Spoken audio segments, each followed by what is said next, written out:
Now, the order of 18 October 1942 remained in force, so far as we know, until the end of the war.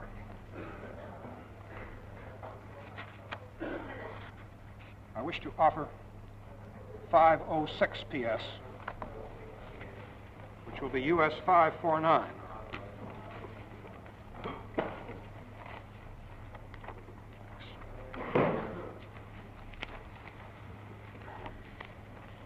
This document is dated 22 June 1944.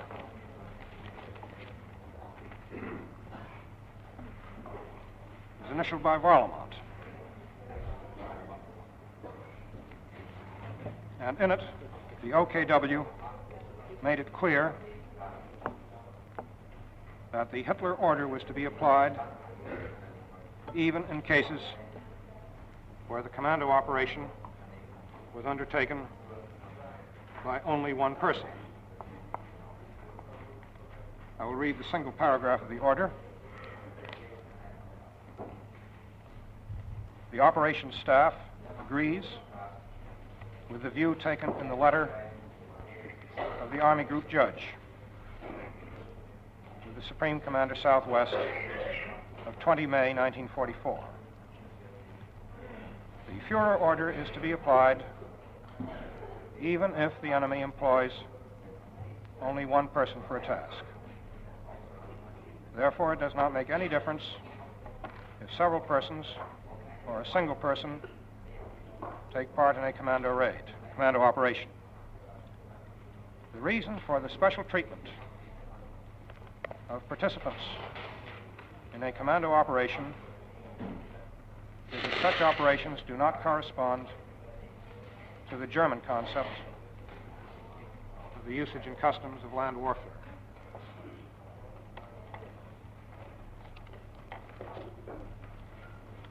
The Allied landing in Normandy early in June 1944, in the course of which large-scale airborne operations took place, raised among the Germans a question as to how far the Hitler order would be applied in Normandy and in France behind the German lines. I direct the court's attention to 531 PS,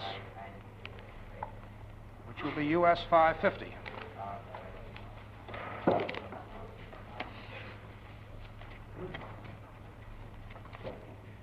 A memorandum dated 23 June 1944 and signed by Varlamont.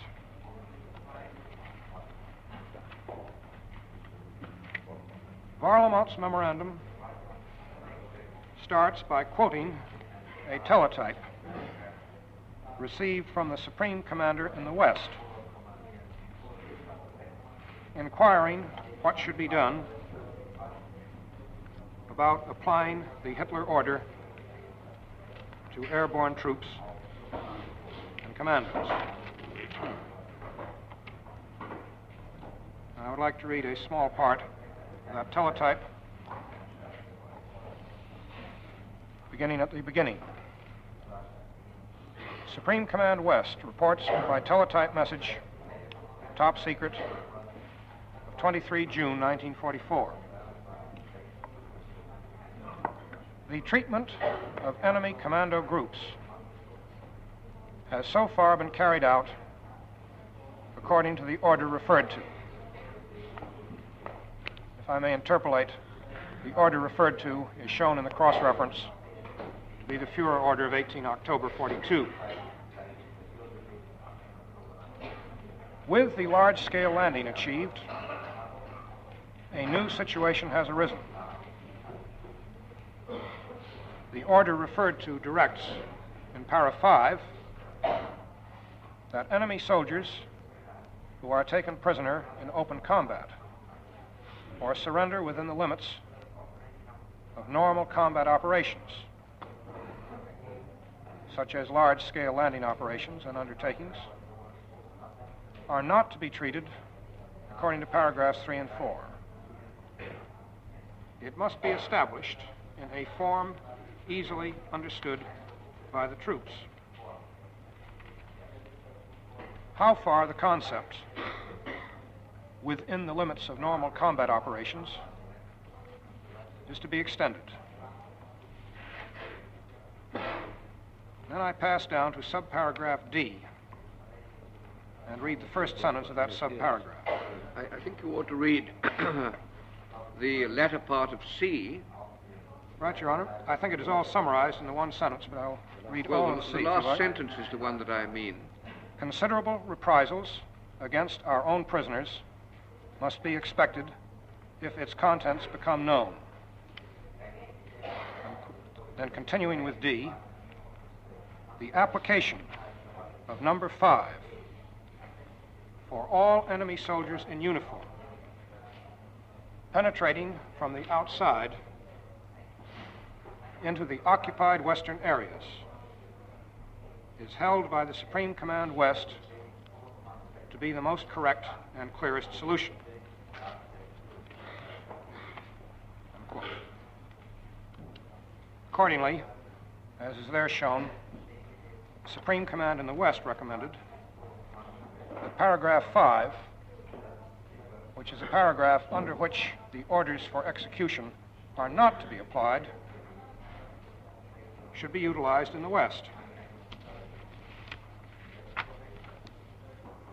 At the foot of the page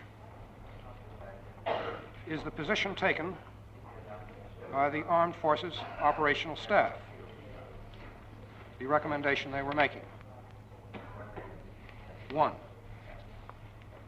the Commando order remains basically in effect even after the enemy landing in the West. 2,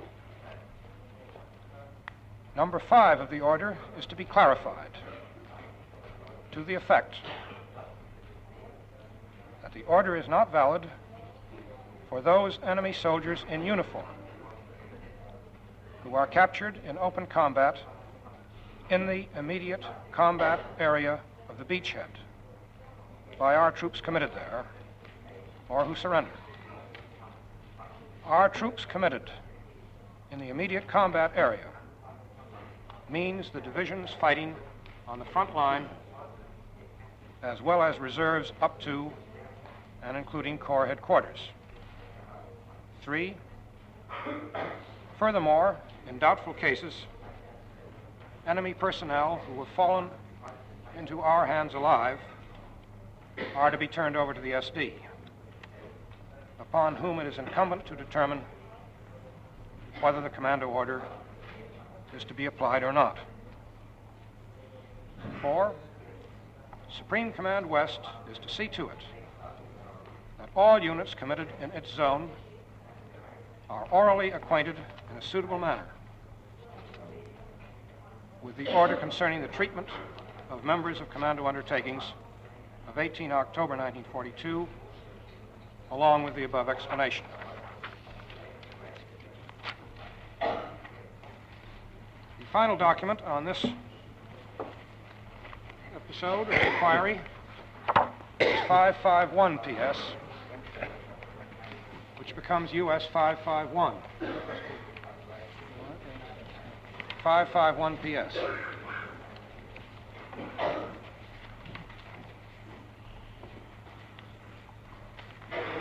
And this is the actual order of 25 June 1944, constituting OKW's reply to the inquiry from Supreme Command West. This is signed by Keitel, initialed by Varlamont and Yoder. Now we'll read beginning with subject, treatment of Commando participants. 1, even after the landing of Anglo-Americans in France, the order of the Fuhrer on the destruction of terror and sabotage units of 18 October 1942 remains fully in force.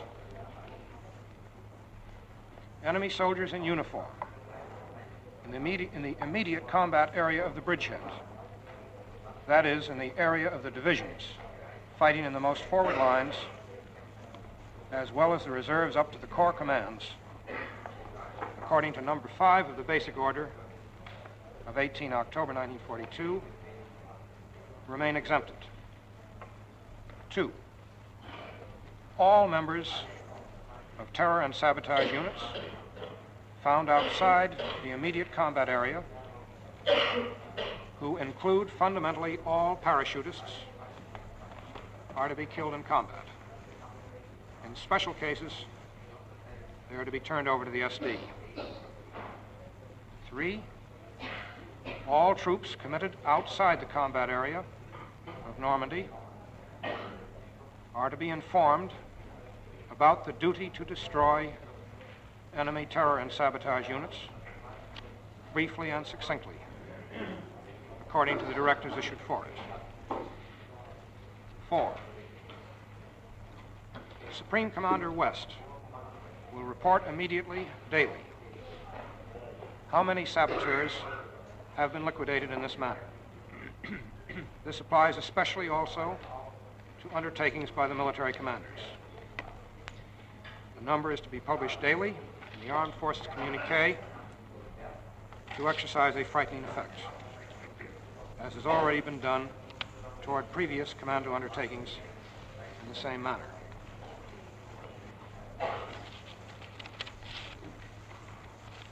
Your Lordship, there was just one further development in connection with this order, this basic order. That was that in July 1944,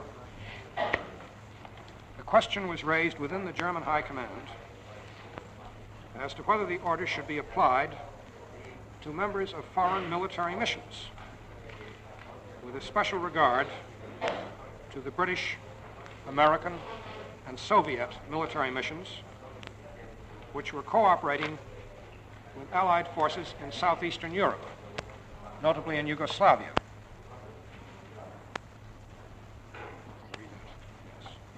A long document signed by Varlamont, which is 1279 PS, and becomes US 552, embodies the discussions which were had at OKW.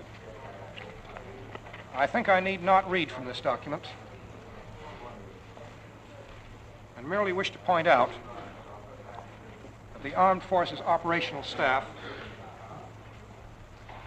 recommended that the order should be applied to these military missions and drew up a draft to this effect